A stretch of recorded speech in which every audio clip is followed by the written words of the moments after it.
The new defensive coordinator, Josh Aldridge. We talk about making full speed decisions. I'm more about like process and standards than I am goals. If we prepare well, we'll play fast. If we prepare well, we'll be confident. That's more my emphasis, is how we play, our effort, our preparation, our attention to detail. I think the best people in any profession are consistent. He's extremely consistent, very detailed, has a great plan for our young men and our staff. I've had a lot of success as a recruiter. I'm really excited about recruiting guys to come to USF. I think there's a lot of excitement here with the stadium. I think it's very exciting, so I'm fired up to recruit to that. Hi again, everyone. Joey Johnston here, back with more conversations with USF football, and our guest today is the new defensive coordinator, Josh Aldridge. Coach, welcome to Tampa. Thank you. Excited to be here. You had such a great run at ECU in 1 year, put up great numbers defensively, but yet you saw this program and felt compelled to come down here and work with Coach Hartline. What was the draw to get you down here to Tampa and USF? Just a combination of Coach Hartline's vision, our school and our athletic director's vision, and just the opportunity to build something. You know, this place is going places, to come in there and bring in a full staff, and I knew obviously there was going to be a lot of turnover player-wise. You kind of get to put your own stamp on it. And the location for my family, you know, I was really excited to move my family to Tampa. There's worse places to live. Yeah. And so just was really sold from my first conversation with Coach Hart. So. What was your relationship with Coach Hart? Did you know him casually, and how did it get going? Just knew through other people. You know, knew of him obviously from his prowess and things he's done. I wouldn't say we were that close, but you know, once we talked and about philosophy in terms of like what it takes to win, I was really excited about joining forces with him. From what you can see, this guy, by most accounts, is an elite coach. Why is he that way? What have you seen so far from Brian Hartline that makes you believe that this guy's going to be an elite head coach? I think the best people in any profession are consistent, and he's extremely consistent. So that's what I try to be as well, and just no matter your belief system or what you think is going to help you win or lose, if you're consistent, you probably have a good chance, right? And he's extremely consistent, very detailed, and has a great plan for our young men and our staff. Why do you like football so much? What's drawn you into this profession? Yeah. Why are you still here? So I actually went to school to be a lawyer. Played at Harding University, D2 school in Arkansas. Won the national championship a couple years ago, played for it this year. And I quickly figured out that just because you're good in school doesn't mean you like school. And decided I had to do something else, and I didn't want to go to law school and all those things. So I looked around, and I just really wanted to do something I was passionate about, but also lead people and raise people up. And I had a tremendous position coach named Paul Simmons, who was the head coach at Harding and just now retired. And I just saw what he did for young men, and it was just a great opportunity for me to, you know, continue to be around the game, even though my playing career was going to end. So your playing career, when you were at Harding, you look at what you did, a lot of TFLs, a lot of creating of havoc. It looks like a lot of the things you want your defenses to do. Correct. Would it be accurate to say your defenses reflect the way you like to play the ball? Play ball? Yeah, I don't normally talk to my guys about how I played, but yes, you know, I was not. I made a lot of plays in college just because of my knowledge of the game, or like finding different ways for an advantage for me. And not necessarily because I was the fastest or the biggest or anything like that. So I think that helps me as a coach. Hopefully I'm recruiting really good players who are athletic and all those things, and I'm giving those advantages as well as the ones God has given them, you know. So I would say that has had an impact on my coaching style, yes. So how would you describe your defense when it's looking the way you want it to look? What's it look like out there? What makes it successful? We talk about making full speed decisions. You know, we need to be playing fast. All right, and that comes from confidence from our players as well as our coaches and how we teach. And we talk about confidence comes through preparation. If we prepare well, we'll play fast, right? If we prepare well, we'll be confident, right? Go make a full speed decision. Don't worry about screwing up. And I think if we're doing that, then whether we're playing 3 down or 4 down, whether we're playing zone or man, all that's out the window, right? It's more about how you do it, not what you do. Right, and so that's more my emphasis, is how we play, our effort, our preparation, our attention to detail, and that's what I like to see. You're 36 years old, I believe that's right. Yes, sir. You were a defensive coordinator in your 20s. Yep. You were an interim head coach for a bowl game. You've done a lot of things on the younger side. You seem like you're on a faster track. What has allowed you to get such a good foothold in your career, early in your career? I've been blessed to be around a lot of great coaches. I've worked for DJ Durkin, Ron Roberts, and Scott Simons, who I like to think are three of the best coordinators in the country. I worked for Blake Harrell at East Carolina last year, who was a former D coordinator, who I think is a great defensive mind as well. And just to have the exposure to a bunch of different coaches who see it a certain way and then kind of mold it to the way I see it. I've taken a lot from all of them. Some of them more leadership, some of them more scheme, some of them both. And that's just been a blessing for me. And, there are very few original ideas, right? It's more of just how you want to massage those and when to use them and the timing of it. So, but all of them have had a tremendous impact on me. I haven't had a bad job. I mean, really, honestly. And just for whatever reason, it's worked out that way. And I'm very blessed for that. You've got a lot of diverse experience. You were in the FCS, you're in Division II, Liberty, Auburn, ECU, now USF. That's a lot of different places with a lot of different sets of resources and people. How have all these different steps helped mold you to who you are today? Are you a product of all these steps back when it was very, very humble and you didn't have a lot? 100%. I mean, I tell people all the time, I think being a Division II coach for, I guess it was 6 years, prepared me for this environment more than anything. Because the Division II level back then, people transferred a lot back then in Division II because you could go D2 to D2 easily.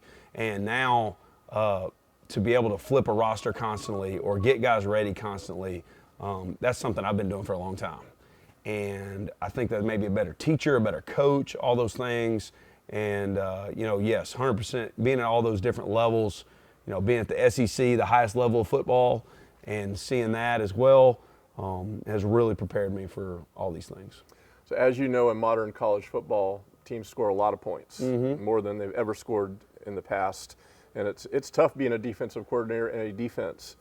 Do you define success differently in this modern era? How do you, because it's possible to give up 450, 500 yards and play great defense, right, these days with the way offense goes? I don't see. I hope not. Golly. Well, how do you look at it now with these offenses coming at you in ways that we've never seen before? Yeah, the first thing we talk about is we want to win, right? Okay, like we're a team, we want to win. We can't control how our offense plays, when we go on the field, or anything like that.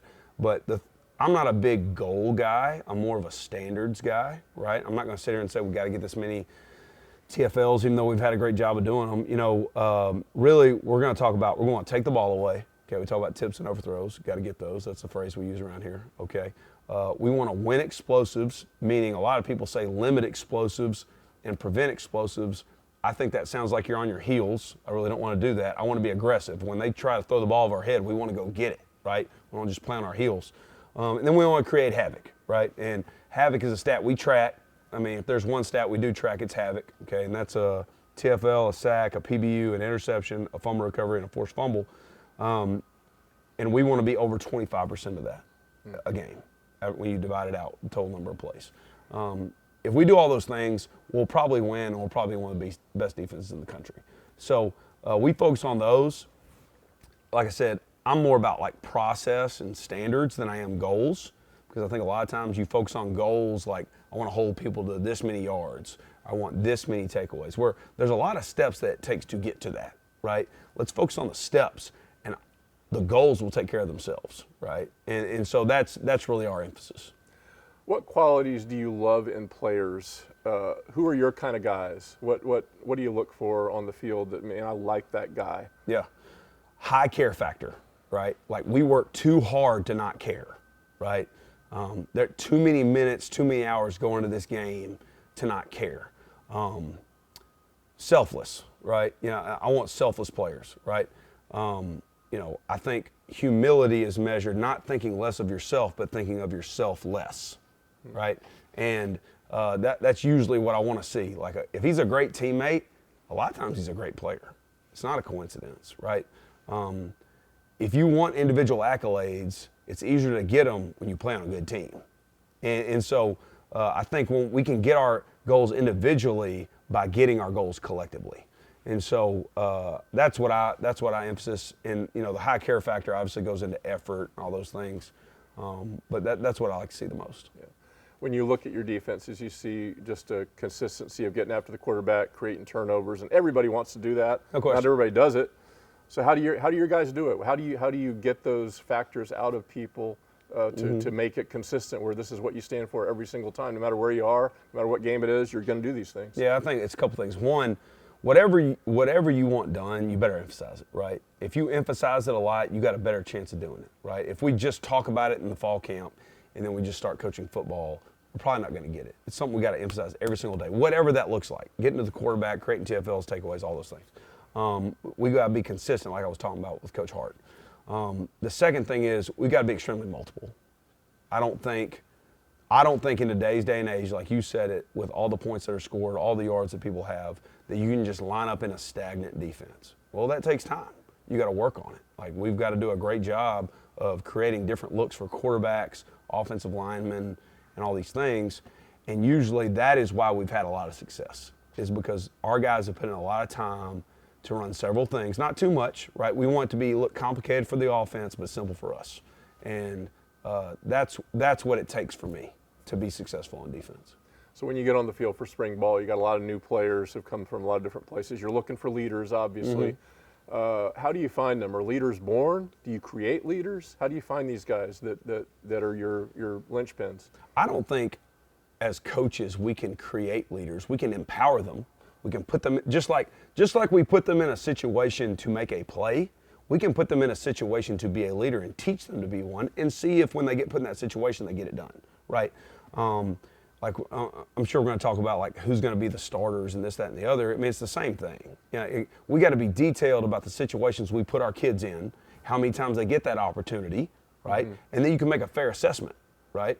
How am I supposed to know if he's a leader if he never gets put in a leadership situation, right? We got to empower all of them, and then slowly but surely you'll realize who it is, right? So in this day and age with so many new players and new staff, back in the day we talked about returning starters. Maybe that's not even a thing anymore. Yeah. But how do you feel about that when you go into a situation where you're not maybe sure who these quote-unquote returning starters are, or you're kind of starting from the beginning? Well, the first thing I'll say is every single player, not all of them stayed. I was the first coach here with Coach Hart. Right. I was first boots on the ground and watched nearly every bowl practice, getting ready for that bowl game, even though I wasn't a part of that staff. And I met with every single defensive player just about. And I told all of them, like, I'm not here to cut you.